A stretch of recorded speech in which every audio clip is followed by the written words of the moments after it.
Gail, you must have a rest. Go and have a coffee. Gail looked round. Dr. Kennedy was standing behind her. She looked down at the man in the bed. "He's okay," said Dr. Kennedy. "I'm here now. Go on. You're tired." Gail smiled. "Are you sure?" she said. "You've been here for 5 hours. You can't work all night. Come back in 20 minutes. "But it's Saturday night. We're always very busy on Saturdays." "Go on," said the doctor. Gail looked at him. He was tired too. Saturday was always busy in the casualty department. There were road accidents, fights, and all the other emergencies. "All right," she said. "I'm going." She walked to the coffee machine and bought a cup of coffee. Then she went to the small office for nurses and sat down. The coffee wasn't very good. She didn't like coffee from machines. Gail took a newspaper from the desk and opened it. She looked at 1 or 2 stories. They weren't very interesting. Then she stopped. There was a big picture of Alex Hale on the page. She liked his new record. What was it? Ah, yes, Midnight Party. She read the story. New face in Midhurst. Concert tonight. Alex Hale is singing in Midhurst tonight.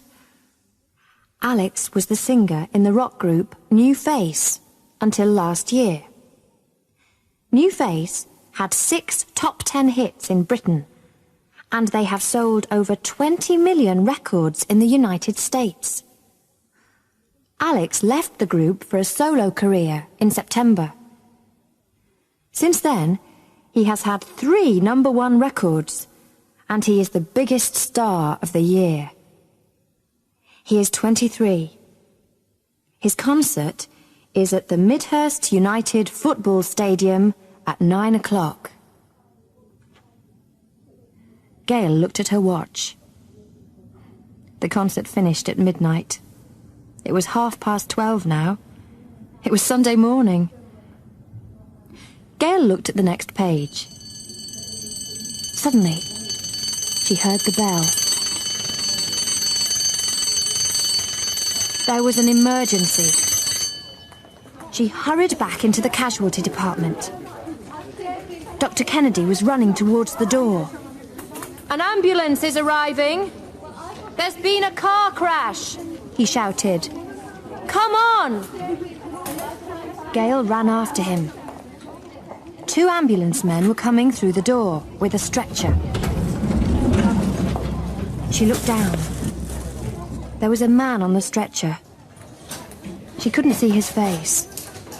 There was a lot of blood. "Hurry! He's broken his back, I think. And he's cut his face. He needs more blood," shouted one of the ambulance men. "Bring some blood, quickly!" They carried the stretcher towards the lift. Dr. Kennedy turned to Gail. "It's his back. We'll need a specialist," he said. "Call Dr. Casey." Gail ran to the telephone. She called Dr. Casey. They took the man on the stretcher up to the operating theatre. "Gail," said Dr. Kennedy, "you get some information about him. His friends are over there." "Do you need me in the operating theatre?" she asked. "No," said Dr. Kennedy. "Just get the information." Gail walked towards the door. 2 men were standing there. One was short and fat. He was smoking a cigar. The other was a very tall man. He was wearing a black coat. Excuse me, said Gale. You can't smoke in here. This is a hospital. The short man looked at her for a moment. What? He said. You can't smoke in here. I'm sorry. The man threw his cigar on the floor. He put his foot on it. Is that all right, nurse? He said. Gale looked at the cigar. Her face was red. I need some information, she said, for the hospital. Can I ask you some questions? Questions? Said the man. What questions? First, what's his name? Said Gale. The man looked at her. You don't know? He said. Where have you been for the last year? No, I don't know, said Gale. And I'm very busy. So what's his name? The short man looked at the other man. She doesn't know Alex, he said. Everybody knows Alex, said the other man. Are you going to answer or not? Said Gale. The man looked at her for a moment. She didn't like his eyes. They were small and very cold. That, my darling, is Alex Hale. That's A-L-E-X-H-A-Y. Thank you, said Gale. She was thinking about the story in the newspaper.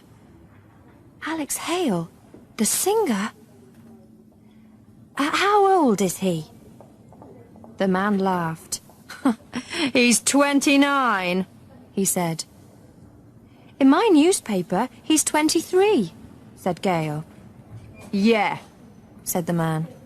In the newspaper, he's 23. In the hospital, he's 29, his real age. Is that okay, darling? Where does he live? Alex, here and there. I must have his address, said Gale. Put the Holiday Inn Hotel, Marble Arch, London. He was there yesterday. He was going there tonight. Gale wrote the address. And who's his next of kin? What? Said the short man. His next of kin. His wife, or his father, or mother, said Gale. We need the information because he hasn't got a wife. His mother and father are dead. Write my name down. I'm his manager. Has he got any brothers or sisters? We need the name of someone in his family. Look, darling, he hasn't got any family. Do you understand? Put my name. The short man's face was very near Gale. She could smell the cigar. And she could smell drink, too. All right, she said. What's your name and address? Clarence Tucker. Tucker International Management Limited. 573 Shaftesbury Avenue, London. That's L-O-N-D-O. Very funny, said Gale. Are you his manager? I'm his manager, said the man. Now, have you finished? One more question, said Gale. What's his religion? He laughed. Religion? Alex? Yes, said Gale. Religion. Which church does he go to? The short man turned to his friend. Has Alex ever been to church? He asked. I don't know. Right. Don't know, darling. You finish now. Yes, said Gail. "Thank you, Mr. Tucker. Don't worry about Mr. Hale. Dr. Casey is looking after him. She's a wonderful doctor." "Is she?" said the man. "Well, I want the best doctor. Alex is in the middle of a £10 million concert tour. I don't want a doctor in a little hospital like this one." "What happened to him?" said Gail. The tall man spoke. "Alex drove from the concert. He was very tired. Clarence told him to come with me. He didn't. He was driving too fast. He crashed the car and—" "Be quiet, Roger," said Tucker. "She doesn't need to know." He turned to Gail. "Now, darling, get me the doctor. I've got some questions." "Oh, well, Dr. Kennedy and Dr. Casey are very busy," said Gail. "I can—" "Did you hear me?" shouted Tucker. "I want the doctor! Now!" Gail walked away. Tucker and his friend weren't worried about Alex. They were worried about the £10 million tour. She went to the lift. The door opened and Dr. Kennedy came out. "How is he?" she asked. "It's not very good," he said. "Where are the two men who were with him?" "They're over there," said Gail. "They're not very friendly." "Right," said Dr. Kennedy. He went towards Mr. Tucker. "Are you the doctor?" said Tucker. "Yes, I'm Dr. Ken." "Right. I want a private hospital, not this one," said Tucker. "When can we move him?" "You can't," said Dr. Kennedy. "He's broken his back and he's in a coma. You can't move him." "That's Alex Hale," said Tucker. "He can't stay in a National Health Service hospital. We need the best doctors. We need a private hospital." "He's got the best doctor," said Dr. Kennedy. "Dr. Casey is a specialist, and she's working in a little hospital in a little town," said Tucker. "Look, my friend, Alex Hale is an international star. He sells millions of records every year, and—" Dr. Kennedy stopped him. "And he's in a coma. He's in this hospital, and you're not moving him. Good night." He walked quickly back to the lift. "What's wrong with him?" said Tucker. "Hey, nurse, can we have some coffee or something?" Gail smiled. She was getting some tea for an old woman in the next room. The old lady's husband was in the hospital. "Mr. Tucker," she said, "this is a hospital, not a restaurant. There's a machine over there." Gail had to work until 6 o'clock the next morning. When she got back to the nurse's home, her friends were having breakfast. She told them about the car crash. "Wow," said Penny. "Alex Hale! I've got all of his records. Which room is he in?" "I don't know," said Gail. "Look, it's 6:30. I'm going to bed. Good night. Or is it good morning?" Gail woke up in the middle of the afternoon. She had to begin work at 10 o'clock on Sunday evening. She turned on the television while she was eating. She wanted to hear the news. There was a video of Alex Hale on the 5 o'clock news. Gail turned up the sound. That was Alex Hale, and he was singing Midnight Party. Alex is in hospital in Midhurst. He crashed his car after his concert last night. We spoke to his manager, Clarence Tucker, outside the hospital. Gail sat up in her chair. There was Tucker on the television. I've just been with Alex. He's going to be all right. He was sitting up in bed and he was smiling. He can't finish the concert tour, but don't worry. He's going to do another tour next year. I want to thank everyone for the flowers and letters. Alex is looking at them. Thank you. Gail turned off the television. Alex was going to be all right, but he broke his back. He was in a coma. She couldn't understand. He was sitting up in bed. At that moment, Penny came in. "Hey, Gail," said Penny. "I saw Alex. He's in room 534. I work on the 5th floor, you know. And is he sitting up and smiling?" said Gail. Penny sat down. "What?" she said. "Is he sitting up and smiling?" "He's in a coma," said Penny. "He broke his back. You know that."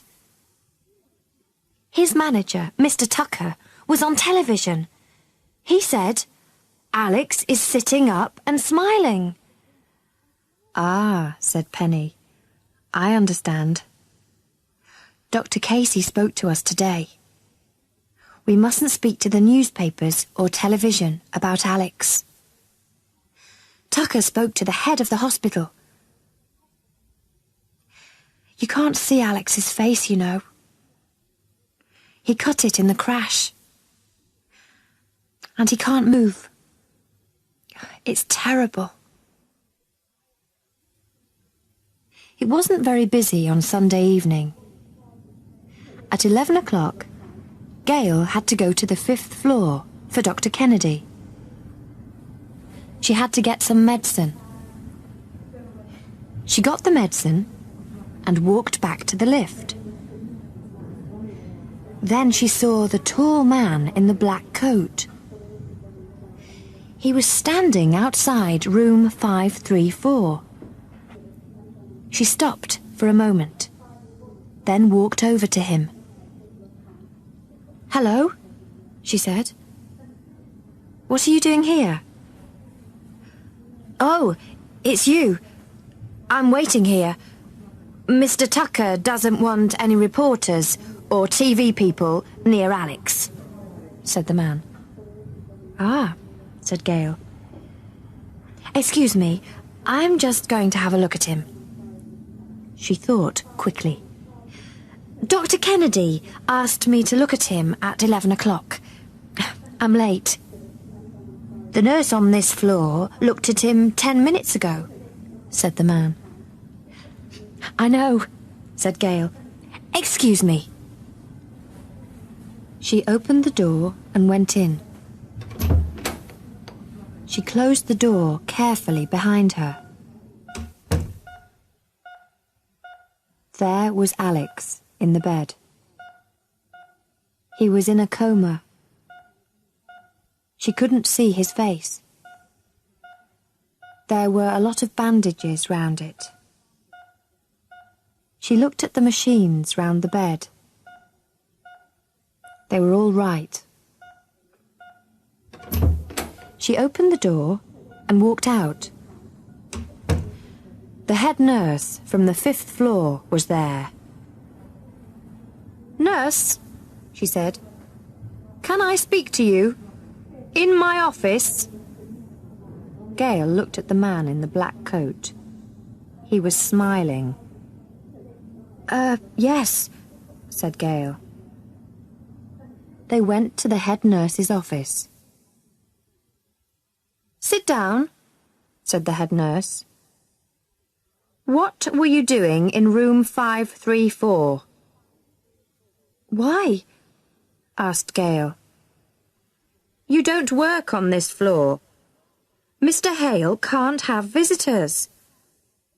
This afternoon, about 20 nurses came to this floor. They wanted to see him. This is a hospital, not a rock concert. I'm from the casualty department, said Gale. I was there last night, when they brought him in. I was worried about him. I had to come here for some medicine. Dr. Kennedy wanted it. I just looked in the room. I'm sorry. I see, said the head nurse. Well, don't do it again. Do you understand?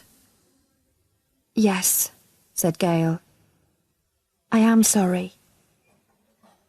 She left the office and went towards the lift. The man in the black coat smiled at her. Good evening, nurse, he said, and goodbye. I'm not going to see you on this floor again. Right